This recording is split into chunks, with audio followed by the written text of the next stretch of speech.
मैंने क्या बोला कि इनके बीच में बॉन्डिंग होने लगती है। अब इसको अपन थोड़ा पिक्चराइजेशन से देखने लगते हैं कैसे। ये एक अमीनो एसिड है, ये एक अमीनो एसिड है, ये अमीनो एसिड है, ये अमीनो एसिड है। इस अमीनो एसिड के अंदर जो ऑक्सीजन था, यहाँ वाले NH के बीच में बॉन्डिंग होना स्टार्ट हो गई। सेम एज इट इज़ यहाँ पर ये जो CO था, इसने H वाले से बॉन्डिंग करना स्टार्ट कर दिया।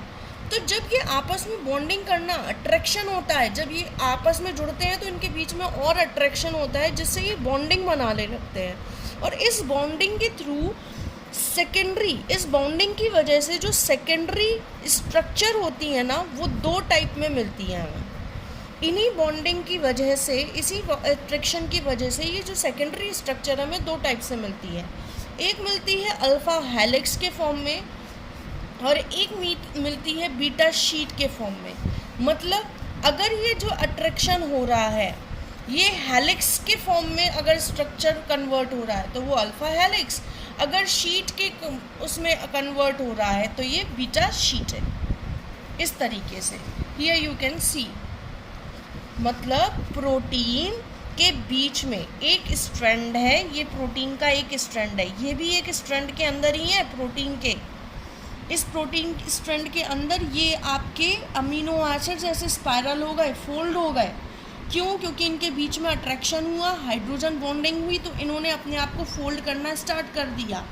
एज इट इज़ इसमें भी क्या है, अमीनो एसिड्स ही हैं, इनमें भी अट्रैक्शन हुआ तो इन्होंने अपने आप को शीट के फॉर्म में डेवलप कर लिया।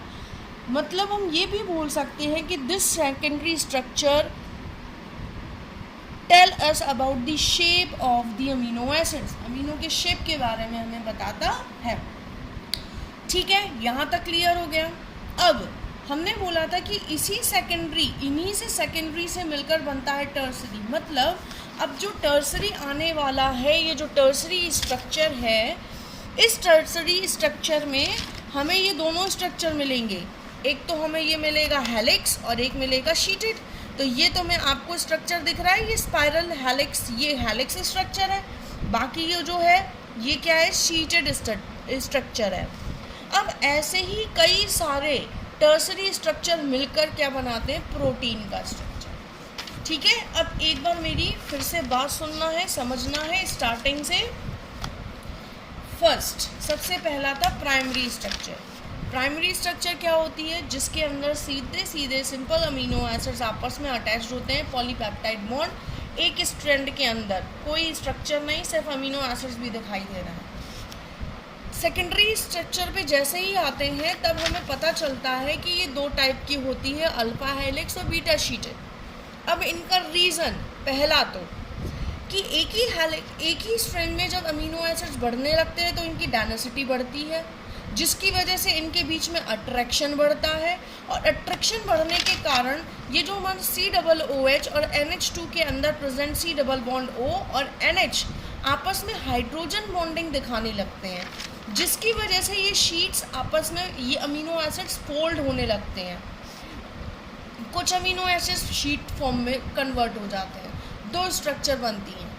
अब यही दो स्ट्रक्चर मिलकर क्या बनाती हैं, हमारी टर्सरी स्ट्रक्चर, यानी दोनों मिली हुई स्ट्रक्चर क्या बनाती हैं, tertiary structure.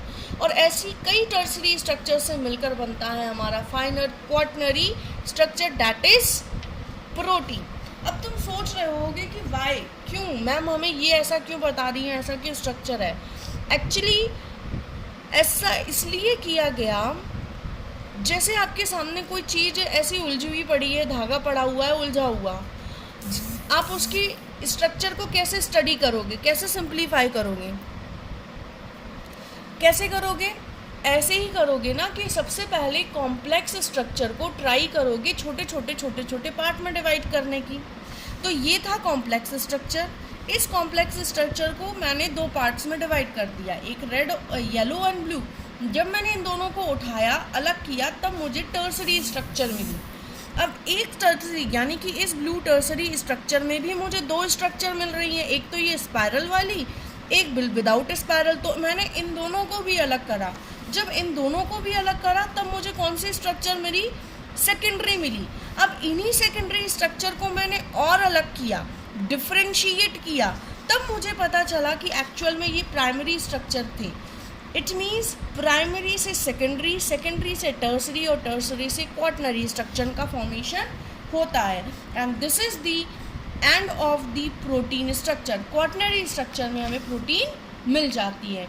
So we have completed with the topic protein, and in next class we will start with new topic, and please keep doing studies, prepare notes at home, and stay safe at home. Thank you.